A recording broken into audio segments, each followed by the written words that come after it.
Yakini nggak akan ada Imam Mahdi kalau Abu Hamzah yang menjadi khilafah akhir zaman? Podcast ini disponsori by Abucha, teh kombucha segar dan menyehatkan.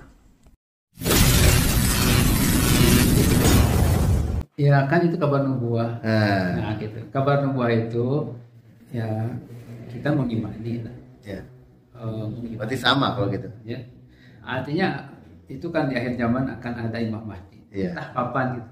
Tapi kalau dalam konteks ini, konteks mendakwahkan agar umat segera menegakkan khilafah itu, ini konteks kewajiban. Karena hukum Allah itu pada asalnya kan al-furi segera ditegakkan. Oke. Karena banyak sekali ketika khilafah tidak ada itu kan bagaimana jihad ke luar negeri, menyebarkan dakwah ke seluruh alam kan Islam sebagai rahmatan lil alamin ya, itu menjadi terhalang. Oke. Ya. Kemudian juga dalam ekonomi, politik, budaya semua, ya akhirnya secara kompleks itu banyak yang terurus ya. Iya. Jadi tidak dengan secara Islam ya tidak itu. Maka mungkin hukum Allah itu harus cepat hukum bimanjalallah. Ya. Dan dalam konteks ini kan kita harus segera apa yang ini satu ajaran dari Islam yang harus ditegakkan oleh umat. Yang bukan oleh saya, tapi oleh umat. Paham. Ya. Oleh umat. Karena tadi yang memiliki kekuasaan itu kan umat. Nah, cuman umat dalam konteks sekarang belum memiliki kesadaran ke sana. Edukasinya juga. Ya, itu perlu edukasi ke sana. Artinya bahwa situasi seperti ini, ya, ini tidak dalam keberkahan atau kita masih dituntut untuk segera menegakkan hukum Allah tadi. Oke. Ini kan kita coba lihat realitas sekarang ya. Iya. Sekarang bahkan kaum muslimin ini terpecah-pecah kan dengan ada negara-negara atau kerajaan-kerajaan Islam. Iya. Dan itu kayaknya sih untuk menjadi bersatu tuh agak lumayan juga kan. Karena mereka punya kepentingan masing-masing, benar nggak? Iya. Artinya sekarang kan dengan seperti masing-masing tadi banyak kaum muslim yang tidak terlindungi. Kalau Rasulullah mengatakan al-imam junatun ya. Iya. Yuqatilu miwaru wal yutaqabi. Imam itu adalah perisai, berperang dan berlindung di bawah perisainya. Iya. Itu kan seperti itu. Ini kan tuntutan wajib agar ada imam gitu. Kemudian fahkum bima anjalallah. Berhukum dengan hukum Allah. Siapa yang menghukumi orangnya? Kan khalifah gitu ya. Nah, itu kan sudah harus cepat. Nah, dalam konteks tidak imam tersebut perisai, sekarang tidak ada perisai karena tidak ada khalifah. Iya, Lihat di Palestina. Iya emang. Lihat di mana-mana. Kita hanya bisa melihat di televisi dan hanya sedih dan penderitaan sangat banyak. Dan masalah doa juga sebenarnya udah luar biasa untuk saat ini kita lakukan ya. Iya. Dan dengan bantuan gitu. Nah, tapi kan menegakkan menegakkan khilafah ini nggak mesti dengan kekerasan seperti terorisme, bom dan sebagainya. Enggak seperti itu kan? Kan yang itu pemahaman pemahaman itu kan lewat edukasi agar dipahami, disadari dan menjadi kesadaran umat dan umat itu ya menegakkan karena keinginan sendiri. Ya. Nah, tugas pendakwah kan hanya begitu aja, menyampaikan saja kan, menyampaikan, memberi penerangan agar ini kewajibannya ditegakkanlah gitu ya, kewajiban ditegakkan karena perintah Allah Subhanahu wa taala. Gitu. Yang saya jalani selama ini ya tarbiyah gitu ya, tentang tauhid lah, akidah, luruskan akidah ya, berantas kesyirikan misalkan kan. Nah, kalau Abu Hamzah kan emang dari awal juga fokus bahwa memperkenalkan sistem negara Islam. Nah, itu kita udah beda di situ ya udah gitu ya. Bukan berarti kita harus terus berdebat, bertengkar mana prioritas gitu kan ya. Salafi fikrohnya fikroh Islam. Kalau katakan dari yang lain juga yang ini fikroh Islam. Ya. Jadi sekarang ini tidak terjadi perbedaan. Ya. Perbedaan dalam hal yang menabrak akidah tidak. Semua pandangan itu pandangan Islam. Semuanya berdasarkan Al-Quran dan Sunnah. Ya. Cuman beda cara penggalian. Ya. Penggalian itu artinya ini istimbat, penggalian hukum, ini personal dan juga personal, kemudian masing-masing umat itu memilih mana persoalan mana sehingga lahirlah mazhab gitu ya. Ada juga yang tanpa mazhab. Jadi semua dari persoalan nggak ada mazhab, misalkan menurut imam ini tidak boleh ada mazhab. Nah kemudian umat mengikuti itu cara penggaliannya. Kemudian yang ini harus bermazhab kalau imam ini. Iya. Nah itu kan semuanya dalam konteks memahami Al-Quran. Gitu.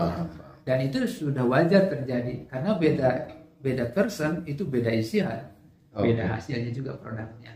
Tapi semuanya ala kulli hal itu pandangan Islam karena mereka kemudian mengikatkan diri kepada Allah dan Rasulnya. Kalau seperti kita kan menggali Al-Quran nggak bisa. Kemudian hukumnya apa nih? Suatu Nggak teks bisa mentah-mentah. tidak bisa begitu saja kita menyimpulkan hukumnya. Betul. Nanti bahkan jadi sesat. Nah kita seperti apa? Iya. Ya jadi Oke, bermacam juga emang dianjurkan apalagi bagi orang-orang awam kan? Ya, orang-orang yang baru belajar Islam, mualaf misalnya. Ya, mayoriti umat Islam ini sekarang memang muqallid ya. Iya. Bukan musyahid ya, tapi ya muqallid lah. Iya. Ya muqallid dan is oke bagi orang-orang baru kan, muqallid kan. Ya, makanya ketika muqallid memang berdebat terlalu karena dia belum luas ilmunya sebetulnya. Ya, kalau pikir kan luas kan perbedaannya sangat luas. Iya, jadi memang jadi kebenaran enggak satu. Walaupun itu wajar, tapi jangan sampai katakan menyentuh persaudaraan kaum muslimin itu tetap gitu. Nah, itu yang ngerinya tuh kebanyakan itu malah nyerang tuh ke personalnya gitu kan ketika mereka udah kalah debat atau enggak punya ilmunya. Debat itu juga kadang kalah kadang ya, kalah debat tuh sebetulnya mereka tuh kayak nggak ada mentok ya, kemampuan terbatas nyerang personal itu ya emang kita harus hindari lah. Itu kalau saya semangatnya itu sih. Jadi ya udah, perbedaan ini bukan berarti kita harus saling bermusuhan ya. Kita tetap bersaudara ya, dan ini juga sebuah edukasi ya.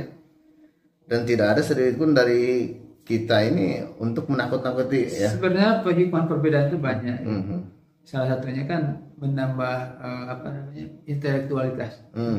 Jadi kita menjadi luas, menjadi senantiasa produktif berpikir, dan ini positif dalam Islam itu. Iya, harus. Ya, harus seperti terus. itu. Jadi kita akan terus berpikir. Grow mindset harusnya harus berkembang untuk sebuah upgrade lah itu. Iya. Jadi wajar memang kalau terjadi ramai debat itu tidak apa-apa. Tapi yang jelas debat yang dingin itu ya. Artinya, iya, yang dibawa santai aja. Kayak gini ngobrol santai nih. Bukan debat. Tapi kita ini udah melewati beberapa tahun ya bisa kayak gini gitu ya. Karena ya saya terus upgrade juga gitu ya. Melihat. Tak kenal mah kata sayang. Kebanyakan orang tuh kayak gitu kan di awal tuh. Langsung aja tuh, wah ini nih orang disebut tahrir nih. Jauhi gitu kan. Ya sebenarnya sama, kita manusia juga, kita bisa salah ya. Bisa salah. Saya juga mungkin ditakuti juga sama orang lain, orang salafi nih mas, bayar nanti kamu dibidangkan nih. kayak gitu ya udahlah, itu intinya seperti itu. Jadi kan, yang terjadi watawasau bil haq. Ya watawasau bil sabr.